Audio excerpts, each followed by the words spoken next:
I should have worn gloves. That was my first thought as I looked down at my hands resting on the perfect white tablecloth. The linen was imported, Italian. Probably the cost per meter was more than my entire work wardrobe. My hands were clean, scrubbed raw 20 minutes ago in the hotel bathroom, but they still carried the stubborn shadows of grease under the nails and a fresh jagged scratch across my thumb from a solar panel bracket. These were workers' hands, construction hands, and in this dining hall in Berlin-Grunewald, surrounded by Germany's political elite, they looked like a declaration of war. The room smelled of roasted duck and old money. Crystal glasses clinked, a delicate, fragile sound that pulled at my nerves. At the head of the table stood my father, Dieter. He was in his element, holding a glass of champagne like a scepter. His face flushed with that self-importance that only comes from decades of proximity to power without ever truly wielding it. He tapped a silver spoon against his glass. The room fell silent. 30 faces turned toward him. Members of parliament, advisors, lobbyists, power brokers, and me.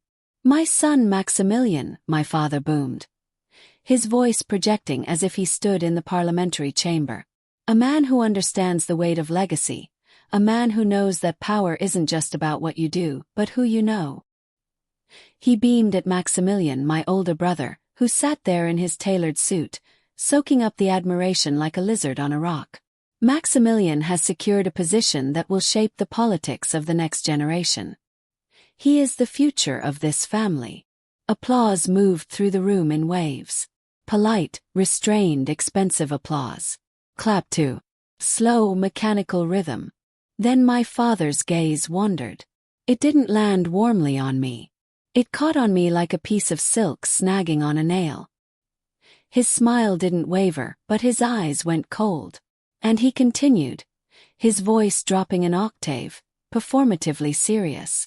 "I suppose we must also welcome my daughter Johanna. We must apologize for her appearance this evening."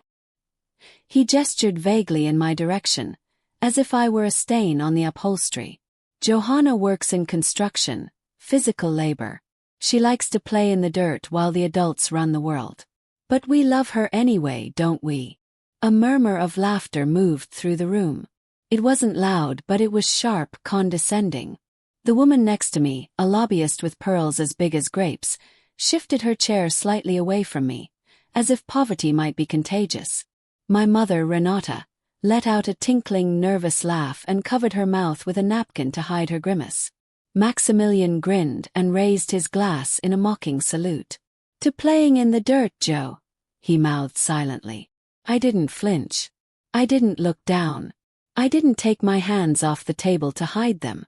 I just sat there, feeling the heat of humiliation wash over me and then recede just as quickly, leaving something cold and hard behind. It was clarity. For years, I had wondered what it would take to finally cut the umbilical cord, to finally stop hoping they would see me. And in that moment, as my father apologized to a room full of strangers for my existence, I realized that the admission price for this family was my dignity, and I was done paying it. Tell me in the comments what city you're watching from. I'd love to know who's part of our community. I didn't storm out. I didn't throw my drink in his face. I didn't even frown. I simply took my napkin, dabbed the corner of my mouth, and placed it back on my lap.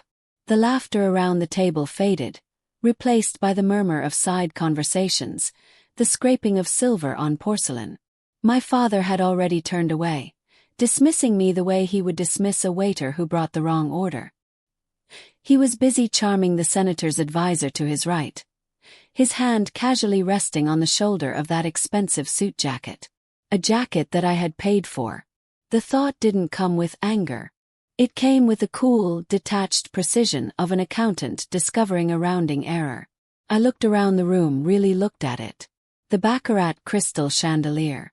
The fresh orchids flown in from Thailand. The vintage Bordeaux breathing in the decanter. It was a beautiful scene, a perfect tableau of German power and influence. And it was all a hologram, a projection financed by a single quiet stream of capital flowing from a bank account in Munich directly into the hollow shell of the Wendler Foundation. I let my hand slip into my purse and rested it on my phone. The metal was cool against my skin. Under the tablecloth, protected by the heavy draping of the linen, I unlocked the screen. The blue light washed over my palm, invisible to everyone else. I opened my banking app. Facial recognition identified me immediately, granting access to the reality my family refused to see. I scrolled past the business accounts, past the infrastructure investments, past the liquidity funds for the new solar grid project in Brandenburg. I found the personal transfer list. There it was, scheduled for the 1st of every month. A recurring transfer, simply labeled Anonymous Donation, Wendler Foundation Operating Fund. I stared at the number. 50,000 euros every single month. 600,000 euros per year. Enough to keep the lights on in this villa, to pay the mortgage my father pretended didn't exist, to finance Maximilian's advisory trips to Brussels. I had set it up 3 years ago, obscuring the transaction through 3 shell companies so they would never know that their safety net was woven by the daughter they were ashamed of. I had told myself it was charity. I had told myself it was duty. Now I recognized it was a subscription fee for a service I wasn't even receiving. I tapped on the entry. A menu appeared. Edit, skip, cancel. My thumb hovered over cancel. I looked up at my mother across the table. She was picking at her salad, looking at me with that familiar mixture of pity and annoyance. "Try not to sulk, Johanna," she mouthed silently, winking at the woman beside her. "It's a celebration." I didn't blink. I looked back at the screen. Pressed cancel. A confirmation box appeared. "Are you sure you want to cancel this recurring transfer? This action cannot be undone." Pressed yes. The screen refreshed. Transfer cancelled. It was done. No fireworks, no thunderclap. Just a silent digital severance. The notification disappeared, and with it, the foundation of their entire life. I locked the phone and slid it back into my purse. I reached for my wine glass, the stem delicate between my calloused fingers. I took a slow sip. The wine was excellent. Full-bodied, complex, expensive. I savored it, letting the taste linger on my tongue. It was the last thing they would ever get from me. I wasn't always this cold. 5 years ago, I was simply Johanna, the crafty misstep who had dropped out of law school at the Free University of Berlin because I realized I didn't want to argue about the world. I wanted to build it. I remember the day I left. My father stood in the foyer of the villa, the same foyer where he had just greeted tonight's guests, and told me that if I walked through that door, I would be giving up my inheritance. "You're trading influence for insignificance," he had sneered. "Have fun playing in the dirt." So I did it. I moved to Munich with 3,000 euros and a terrifying amount of ambition. I traded pantsuits for steel-toed boots and political galas for 38-degree days on dusty construction sites. I founded Econet with nothing but a laptop and the stubborn belief that Germany's energy infrastructure was broken and I could fix it. Those first 2 years were brutal. I lived in a trailer on my first construction site because I couldn't afford rent. I learned to read blueprints by flashlight and negotiate contracts with men who thought I was the secretary. I ate dust literally and metaphorically. But while my family was busy sipping cocktails and exchanging favors in Berlin, I was laying the foundation for a new power grid. It turned out that playing in the dirt is profitable when you know what you're building. Econet exploded. We didn't just build solar fields, we redesigned how cities consumed energy. In the 3rd year we had contracts with 3 major municipalities. In the 4th year we were the primary infrastructure partner for the state of Bavaria. And last month our Series C valuation reached 380 million euros. I was no longer just a construction worker, I was a titan. But my family didn't know that. To them I was still the failure, the disappointment. And in a twisted way, I wanted it to stay that way. I wanted their love to be real, not transactional. I wanted them to care about me, not my net worth. So 3 years ago, when I heard through the grapevine that the Wendler Foundation, the non-profit organization that gave my parents their social standing and political influence, was on the verge of bankruptcy due to my father's mismanagement, I made a choice. I didn't let them fail. I didn't let them lose the villa or the prestige they valued more than their own children.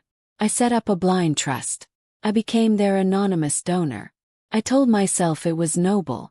I told myself I was the bigger person.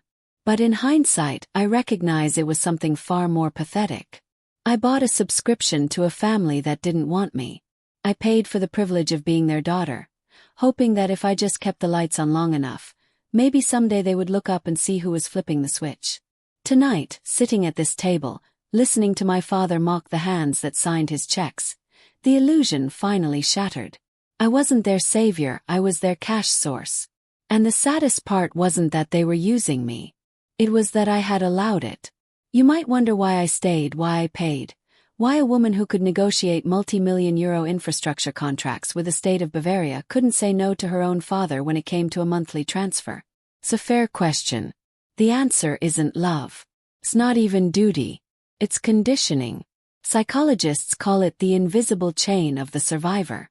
It's that phantom shackle that keeps you circling around the people who hurt you, waiting for that one moment of validation that would make the years of rejection worthwhile. I wasn't just financing the Wendler Foundation.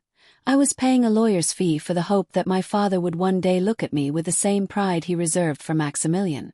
I treated their approval like a project I could construct. If I just provided enough capital, if I just stabilized their chaotic finances, if I just polished the bars brightly enough, they would finally let me in. I was the architect of my own prison. I convinced myself that my anonymity was a power play, a way to test their love. Would they love me without the money? But deep down I knew the answer. I hid my success because I was afraid that if they knew I didn't need them, they would have no use for me. For 3 years I lived a double life. In Munich I was J.K. Wendler, the woman who turned sunlight into electricity. I wore hard hats and commanded construction sites. I was decisive, respected, and impressive. But as soon as I crossed the state border into Berlin, I shrank. I put on the role of disappointment like an old, ill-fitting coat. I let them interrupt me. I let them criticize my clothes. I let them sneer at my little construction job. I did it because the chain was wrapped so tightly around my neck that I no longer felt it. It was simply the way I breathed. But tonight, when my father apologized to his guests for my presence, something broke. It wasn't a loud break. It was the quiet metallic click of a lock opening. I looked at him, really looked at him, and I didn't see a patriarch or titan of industry. I saw a man in a suit I had bought, drinking wine I had paid for, using a reputation I subsidized. He wasn't the giant. It was. The cognitive dissonance cleared. I realized I hadn't been paying for their survival. I had been paying for my own abuse. I had handed them the whip every single month and thanked them for the privilege. I took a deep breath, drawing in the scent of expensive lilies and old money. The air tasted different now. Tasted like oxygen. I was no longer waiting for permission to leave. I was just waiting for the cancellation to go through. The chain lay on the floor, and I was the only one at the table who knew I was free. The dinner continued, oblivious to the financial earthquake I had just triggered. The conversation flowed around me like water around a stone. Politics, galas, who was spending summer where. Maximilian held court, telling a story about a disastrous meeting he had with a parliamentarian who didn't understand the nuances of influence. It's like talking to a brick wall, Maximilian laughed, swirling his cognac. Some people simply don't have the capacity for high-level strategy. My mother, Renata, leaned forward, her diamonds catching the light. Well, darling, that's why you're indispensable. Not everyone has your gift for navigating complexity. She then shot me a look. Her expression stiffened. Unlike some of us who prefer simpler tasks. Johanna, dear, I hope you remembered to wash your hands properly. I swear I can still see grease on your thumb. The table giggled. It was a reflex, a social habit. I looked at my thumb. The scratch was still there. Thin red line. It's not grease, mother, I said, my voice even. It's a cut from a bracket. A bracket? Maximilian snorted. Listen to her. She sounds like she's assembling a metal construction kit. Actually, I said, I'm building the power grid for the entire Western German coastal region. They stared at me. For a second, just a second, the truth hung heavy and undeniable in the air. But then, Cognitive dissonance set in. I watched it happen in real time. My father blinked, his brain rejecting data that contradicted his worldview. My mother's smile wavered, then reset, like a glitching screen. "Oh, Johanna," she sighed, shaking her head. "Always so dramatic. I'm sure your little solar project is very cute." "Cute," I repeated. 380 million euros isn't cute, mother. That's a valuation. My father laughed. It was a loud, booming sound meant to drown out the absurdity of my statement. "Millions. Did you hear that? My daughter has a vivid imagination. Maybe she should write novels instead of playing with construction equipment." They couldn't see it. They physically couldn't see it. Psychologists call it the scapegoat mechanism. The family needs a failure to define their own success. If I wasn't the failure, then Maximilian wasn't the golden child, and my father wasn't the patriarch. If I was the titan, then they were just expensive pets. Their egos protected them from reality like a shield. "I'm not imagining anything," I said, leaning back in my chair. "But since we're talking about finances, Maximilian, how's the consulting firm going? Still waiting on that big contract?" Maximilian stiffened. "These things take time, Joe. You wouldn't understand. High-level negotiations aren't like digging ditches." "No," I agreed. "Digging ditches actually produces something." The air in the room changed. The guests shifted in their seats, sensing the shift in atmospheric pressure. My father's smile disappeared. "That's enough, Johanna. You are a guest at this table.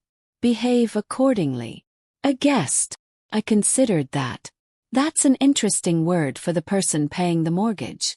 My mother dropped her fork. It clattered against the porcelain, a sharp, violent sound in the muted room. I said.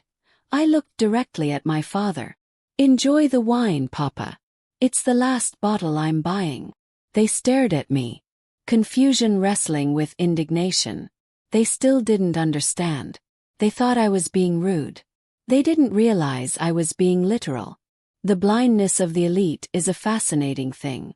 They're so accustomed to the light staying on that they never think to look for the generator. But the generator had just stopped running and it was going to get very dark in here. The tension in the room was brittle, ready to shatter, when the double doors at the other end of the dining hall swung open.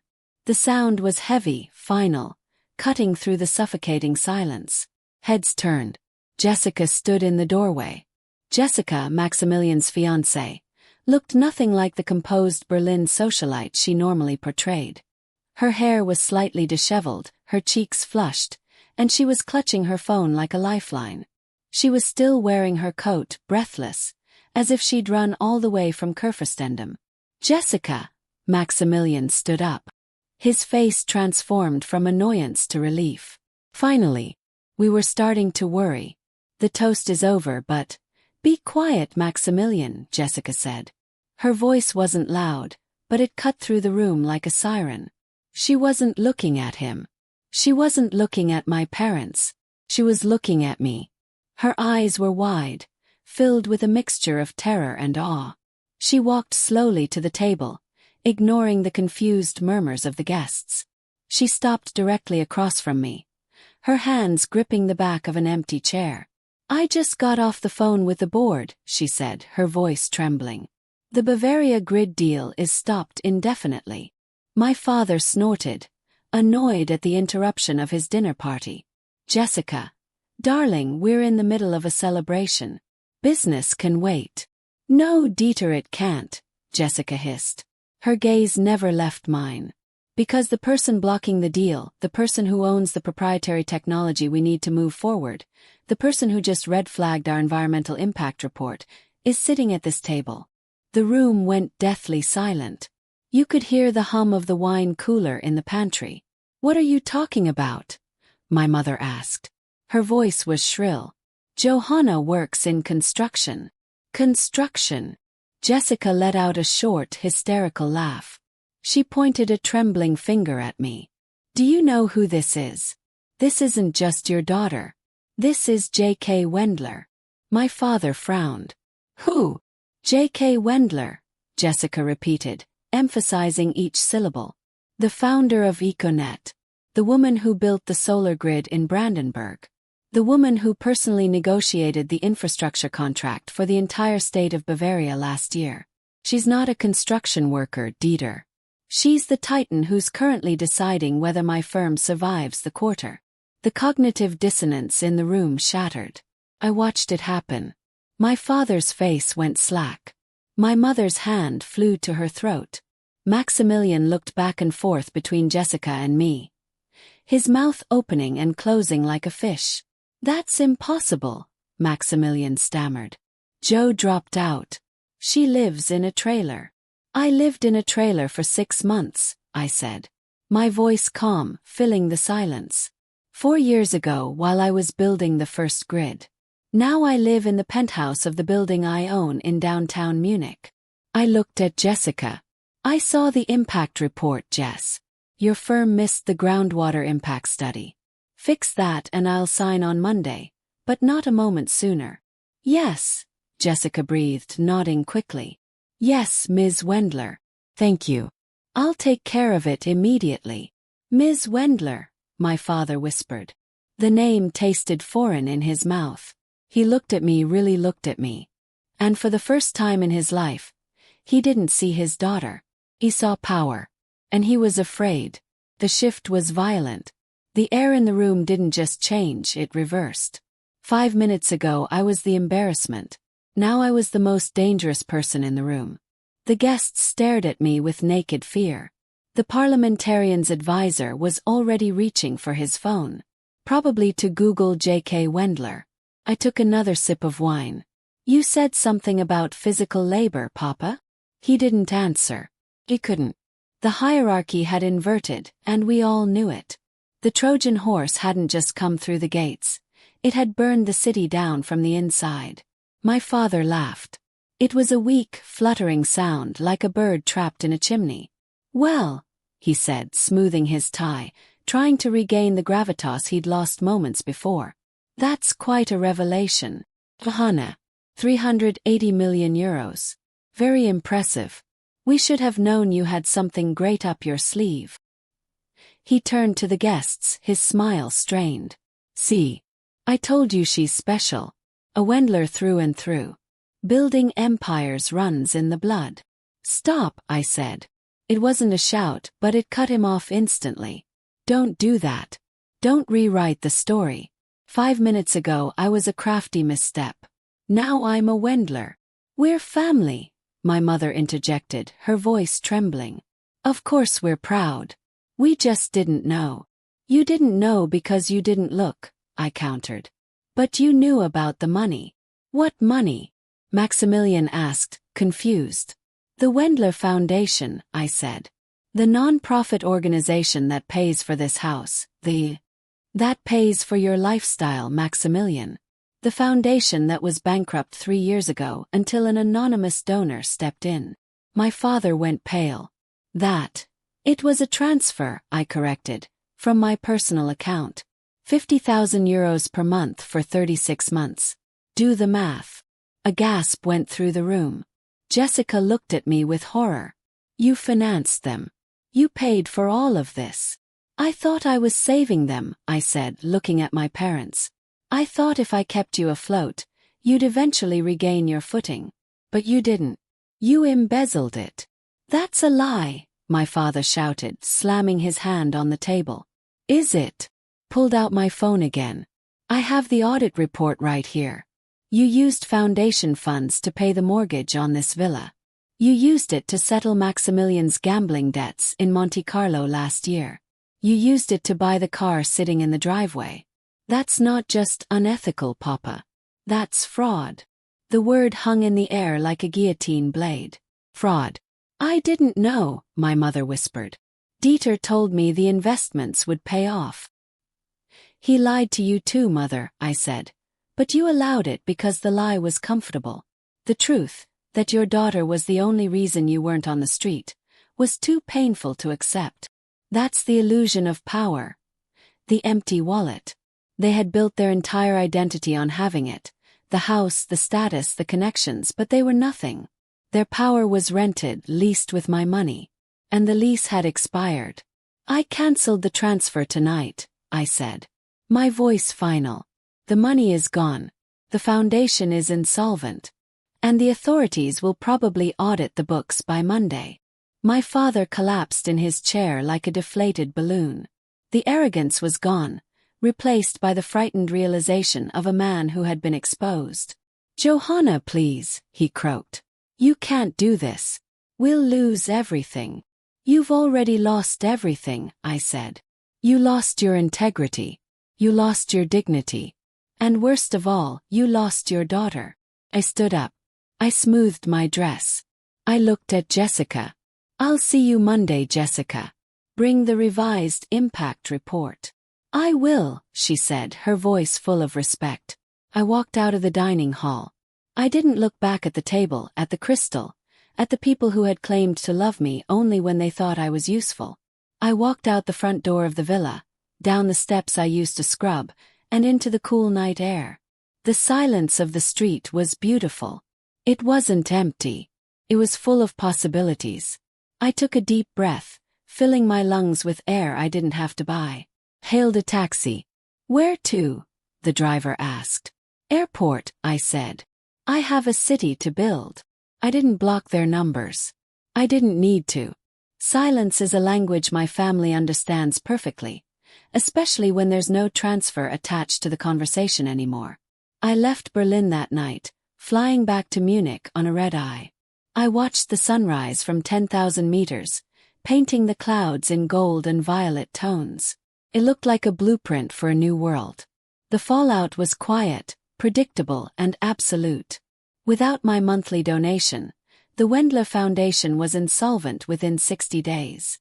The auditors found the embezzlement, naturally.